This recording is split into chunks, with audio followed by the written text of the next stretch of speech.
Buenos días, mi nombre es Isabel Rizan y os doy la bienvenida a la bibliotecaria de Miskatonic.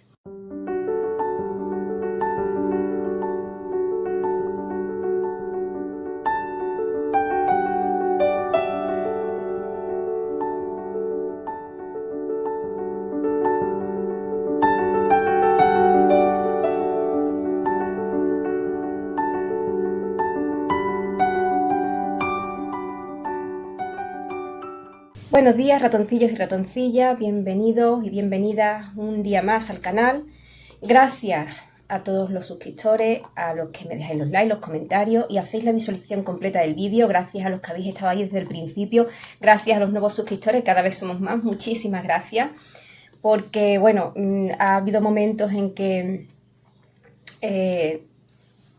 grabar vídeos se me ha hecho muy cuesta arriba. Hay momentos aún hoy en día que grabar vídeos se me hace muy cuesta arriba.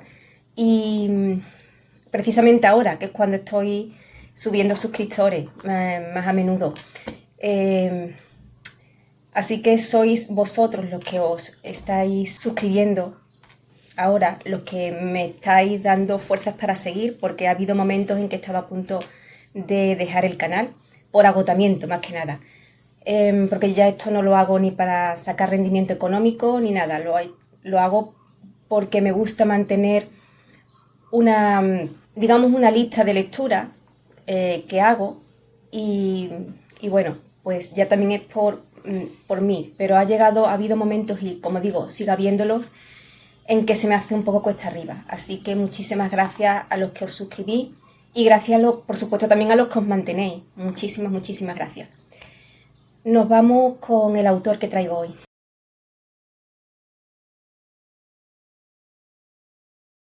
Hoy traigo a Gustav Adolfo Bécquer, que fue un escritor y poeta romántico.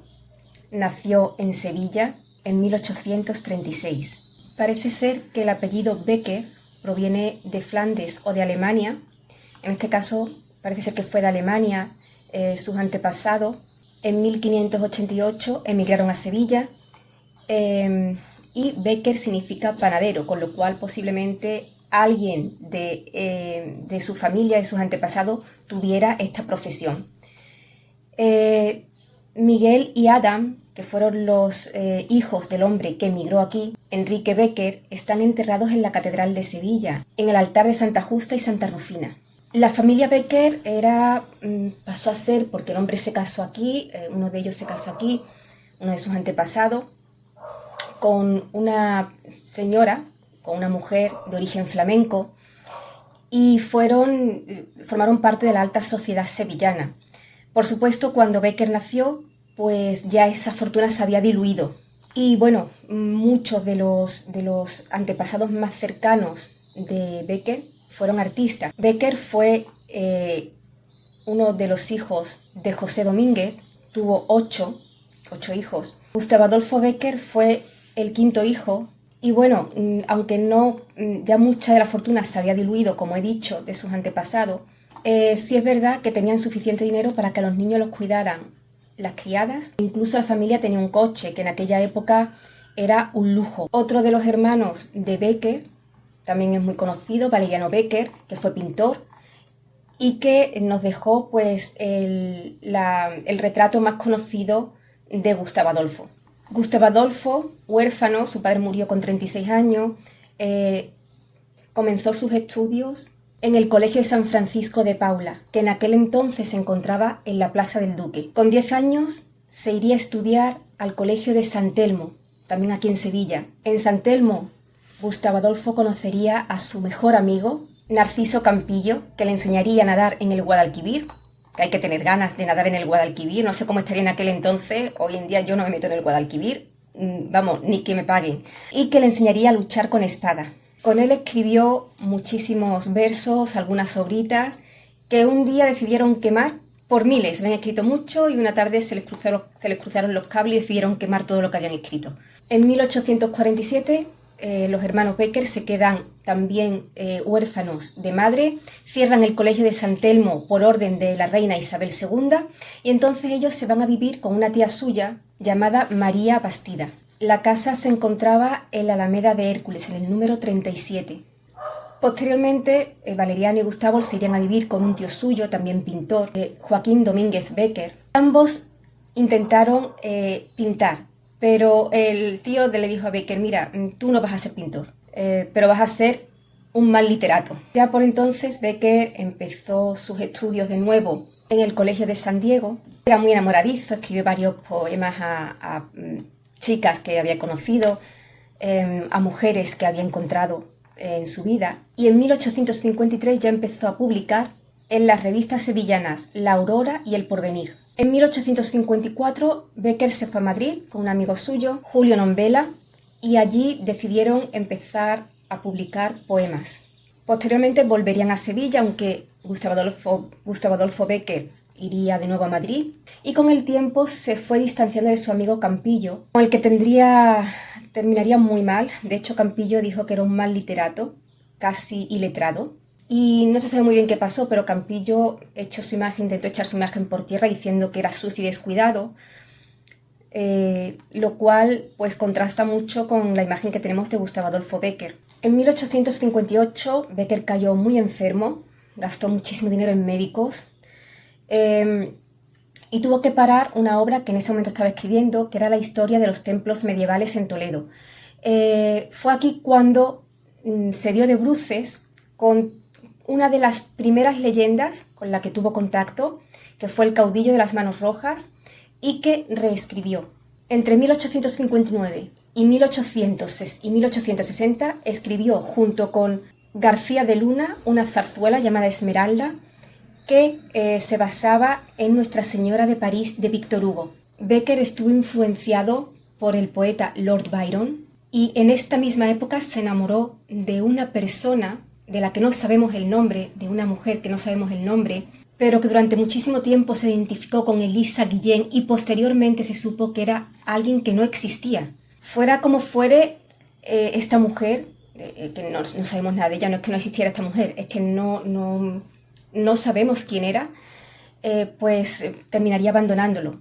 Y este abandono lo sumió en la desesperación. Se casó en Madrid en 1861 con Casta Esteban Navarro y tendría con ella 3 hijos. En 1863 tuvo una enfermedad pulmonar y se trasladó a las faldas del Moncayo. Allí había un monasterio que había sido desamortizado en 1835 y en el que se podían alquilar habitaciones. En 1864 fue con su hermano Valeriano a Algorta.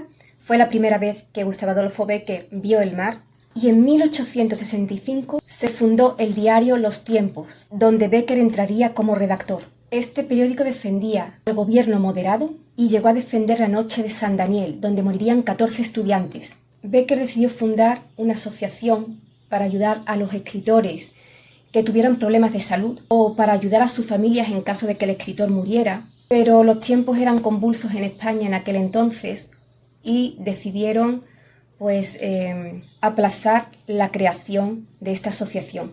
Becker fue muy criticado por los neocatólicos, que fue un movimiento conservador español, por haber permitido la publicación de El señor Camors, del escritor Octave Fouillet. Parece ser que tuvo un duelo con un ex enamorado de Casta, de su mujer, porque la miraba mucho, y se citó con él para tener un duelo. Y es que el matrimonio de Gustavo Adolfo Becker con Casta nunca fue feliz. Casta no estaba realmente enamorada de Gustavo Adolfo Becker, o bien, pues en ese momento, aunque no se pudiera decir porque ni siquiera existía, prefería tener una relación abierta, lo cual en aquella época era impensable. El caso es que Casta le fue múltiples veces infiel a Gustavo Adolfo Becker, y después de este duelo, al final él decide abandonar la casa familiar. Se fue a vivir con sus 2 hijos a una casa de campo. Casta por entonces estaba embarazada de 5 meses. Fue al caserón para intentar recuperar a sus hijos, pero Gustavo Adolfo Becker se lo impidió y hubo un encontronazo muy fuerte. Parece ser que en el pueblo donde estaba el caserón, los hermanos Becker no caían muy bien, y hubo incluso intentos de que los asesinaran. Así que al final tuvieron que trasladarse a una casa de un tío suyo en Segovia. A pesar de todos los encontronazos que tuvo el matrimonio Becker, lo cierto es que al final tenemos cartas amistosas entre Casta y Gustavo Adolfo, con lo cual la separación parece ser que finalmente fue amistosa. Y de hecho Gustavo Adolfo Bécquer reconoció al último hijo del que Casta estaba embarazada, con lo cual parece ser que ese hijo, aunque al principio Bécquer tuviera dudas, lo reconoció y no hay fundamentos para pensar que pudiera ser de otro hombre. En 1870 Valeriano Bécquer enfermó del hígado y falleció por una hepatitis aguda. Tras la muerte de Valeriano, Casta y Gustavo Adolfo Bécquer se reconciliaron. Gustavo Adolfo Bécquer muere en 1870. Parece ser que por una oleada de frío que llegó, que provocó varias muertes, entre ellas la del escritor. Él murió en Madrid y sus restos fueron trasladados a Sevilla en tren. Se encuentra su tumba aquí en Sevilla, en el Panteón de los Sevillanos Ilustres. Nos vamos con la obra que traigo suya.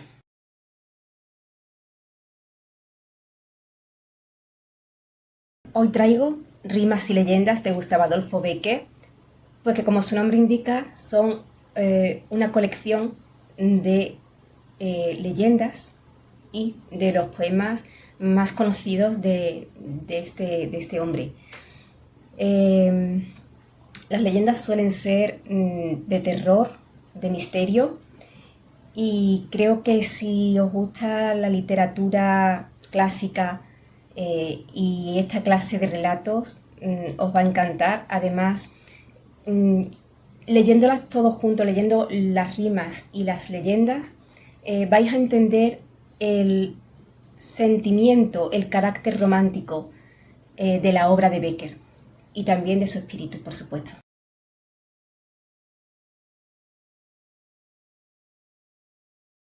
A ver, yo soy guía de turismo en Sevilla, ya lo sabéis. Es una pena, todavía no he podido visitar digo que es una pena porque no he podido visitarla todavía, el Panteón de los Sevillanos Ilustres. He estado allí con amigas 5 veces a lo largo de estos últimos años y nunca me han dejado visitarlo. Siempre me han puesto excusas.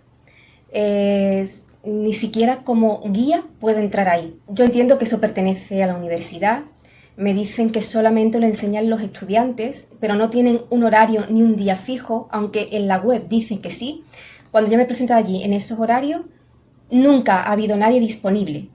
Suelen enseñarlo los propios estudiantes, que me parece lógico y normal, pero todo depende de si tienen exámenes, de si hay festivos, de si, evidentemente, de si están allí.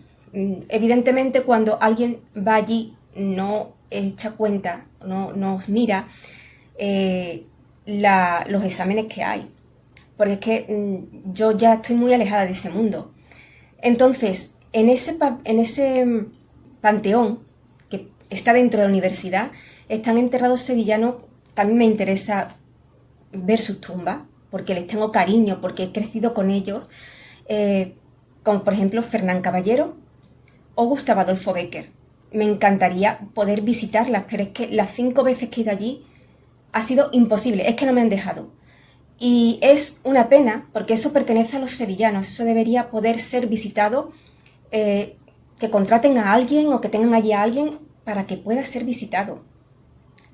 No he vuelto a intentarlo porque estoy muy decepcionada.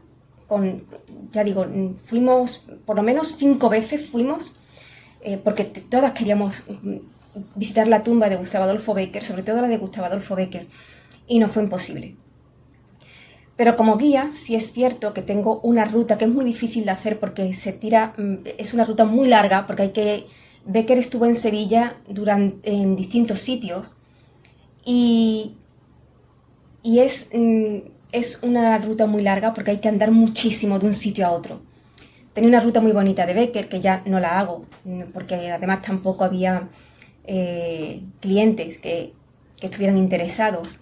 Es lo que pasa con la literatura, es lo que ha pasado con el canal, porque lo he dicho al principio que estoy un poco cansada ya de los vídeos porque es muchísimo trabajo y no se tiene la repercusión que a mí me gustaría. A lo mejor es que, bueno, también puede ser que sea muy aburrida yo estar explicando, todo tiene su porqué. Pero es cierto que desde luego tener un canal de literatura, o bueno, no me gusta llamarlo canal de literatura, un canal dedicado a lecturas, porque como sabéis yo no he estudiado literatura. O tener rutas literarias es algo que está condenado al fracaso. Es verdad que cada vez leemos más, pero los clásicos son los típicos que nadie está interesado en leer generalmente. Con lo cual es una ruta que ya no hago. Aún así, sí es verdad que cuando hago mis rutas por el Parque de María Luisa, por ejemplo, tenemos allí uno de mis sitios favoritos, que es la placita de Gustavo Adolfo Bécquer, que es preciosa. Y bueno, pues ahí sí puedo dar rienda suelta un poco a esta pasión que tengo por el escritor. Y siempre digo lo mismo, si realmente queréis leer algo de terror, tenéis que leer a Gustavo Adolfo Bécquer. Yo me acuerdo una noche que leí a este hombre a la luz de las velas. Se había ido la luz y yo tenía ganas de leer, así que me encendí unas velas y me puse a leerlo. Leí El monte de las ánimas. No he pasado más miedo leyendo una historia en mi vida. Yo era además, era preadolescente, era una cría. Y claro, leer El monte de las ánimas con esa ambientación que Gustavo Adolfo Bécquer sabía dar, con la habitación oscura, solamente con la vela iluminando las hojas del libro, las páginas del libro, todo el mundo en mi casa acostado, pues yo había veces que no me atrevía ni siquiera a mover la cabeza por miedo a ver algo. Creo que hoy en día, incluso con mi edad, incluso a estas alturas de la vida, creo que en ese momento leer algo así, en esas circunstancias, leer esa misma leyenda en esas circunstancias, creo que sería igualmente terrorífico, porque es una de las historias más terroríficas, perdón por la reiteración de la palabra, que he leído, El monte de las ánimas. Esa ambientación tan sutil que Gustavo Adolfo Bécquer sabe describir en ella, en esas noches terroríficas, que yo creo que todo el mundo ha vivido esas noches de miedo cuando éramos niños, de esas noches que es verano y has visto algo o has recordado algo que te ha dado miedo o has soñado algo que te ha dado miedo y estás sudando porque hace calor, un verano sevillano, y sin embargo coges la sabanita, te tapas hasta aquí, no te atreves ni a moverte por miedo a llamar la atención de algo que no debería estar ahí, sudando como un pollo, pues yo creo que todo el mundo hemos vivido noches así. Pues imaginaros vivir eso, pero además leyendo la historia de la leyenda del Monte de las Ánimas.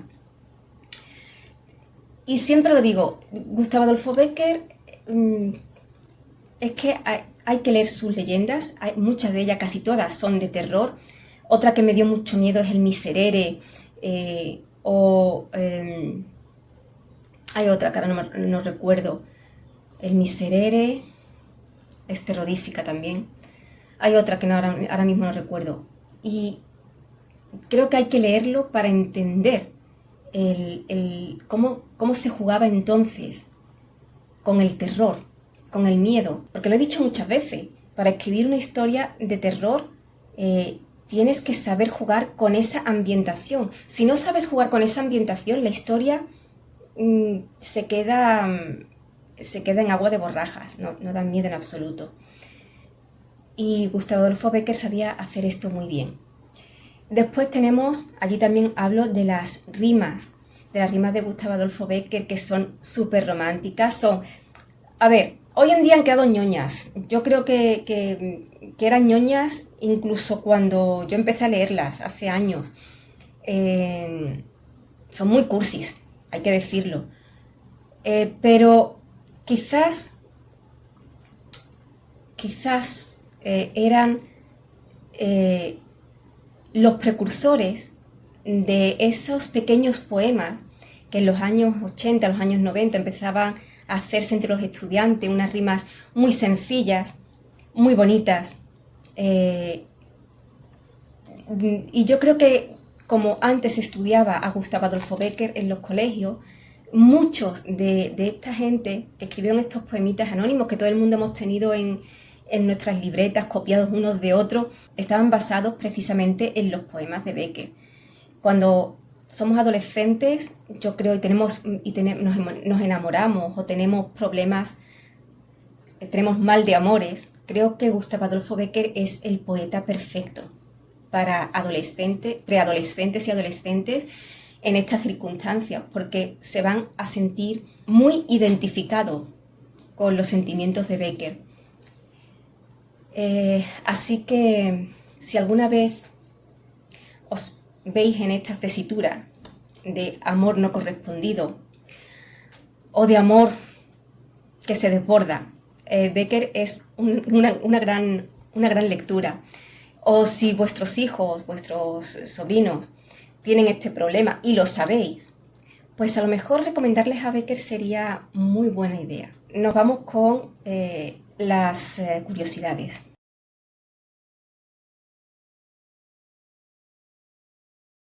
Las leyendas se publicaron entre 1858 y 1864. Aquí en Sevilla tienen lugar distintas leyendas, varias leyendas. Por ejemplo, Maese Pérez el organista se ambienta aquí en Sevilla, en la iglesia de Santa Inés. De hecho, hay un azulejo en la fachada de Santa Inés donde se comenta que ahí en ese convento fue donde Gustavo Adolfo Bécquer basa su leyenda Maese Pérez el organista. Otra leyenda que se basa aquí en Sevilla es la venta de los gatos, que esa venta existe en Sevilla aunque está abandonada, que es una pena. No hay nadie que decida restaurarla, terminará desapareciendo. De hecho, pusieron un azulejo para que decía que en aquella venta Gustavo Adolfo Bécquer se basó para su leyenda La venta de los gatos, y el azulejo desapareció, lo robaron en 2022. Finalmente, cerca de la venta de los gatos se puso una escultura de Bécquer que había sido realizada en 1967 por el escultor Antonio Illanes Rodríguez. La venta de los gatos se llamaba así porque en esa venta había muchísimos gatos y quedaba a las afueras de Sevilla, y hoy en día queda bastante alejado de lo que es el centro de Sevilla, el centro histórico de Sevilla o el centro turístico de Sevilla. El Monte de las Ánimas fue llevada a la pintura. Voy a ver si encuentro el cuadro y lo pondré por aquí o por aquí. No sé si lo estaréis viendo. Si no lo estáis viendo es porque no lo he encontrado. En 1975 el director español John Gilling hizo una película, La Cruz del Diablo, que recogía 3 leyendas de Gustavo Adolfo: El Monte de las Ánimas, La Cruz del Diablo y El Miserere. En 2013, La Rosa de la Pasión y La Venta de los Gatos fueron llevados al teatro por la compañía lírica Dolores Marco. Y en 2016, Pedro Alonso Pablos hizo una miniserie conocida como Las Leyendas de Bécquer. Incluían en esta serie El Monte de las Ánimas, Los Ojos Verdes y La Promesa. Voy a intentar encontrar trailers o las películas completas de esto que he comentado, de estas obras, la miniserie, la película y la obra de teatro, para dejarlas en los comentarios del vídeo. Espero poder encontrarlas porque yo no lo sabía hasta que no he investigado y me gustaría verlas, la verdad. Bueno, ratoncillos, como veis, traigo un clásico muy conocido. Si venís a Sevilla, visitad el Parque de María Luisa, eso es visita obligada. Por ahora la Plaza de España y el Parque de María Luisa son gratuitos. Espero que siga siendo así. No hay colas para entrar, por ahora. Digo por ahora porque pues Juanma Moreno estaba pensando en poner en la Plaza de España unos controles para cobrarle la visita al turista. Los sevillanos podrían entrar gratis, no sé si los españoles, pero aún así esto espero que no se llegue a hacer porque sería una barrabasada, sobre todo también para los sevillanos. porque si se ponen controles, aunque los sevillanos no tengan que pagar, habría que hacer colas. Con lo cual, la Plaza de España es un sitio donde se puede entrar libremente, donde no hay que hacer colas, donde se lleva a los niños a jugar, a ver el parque, a pasear un rato. Pues hacer esto sería cortarnos las alas a los sevillanos, aun cuando no tuviéramos que pagar.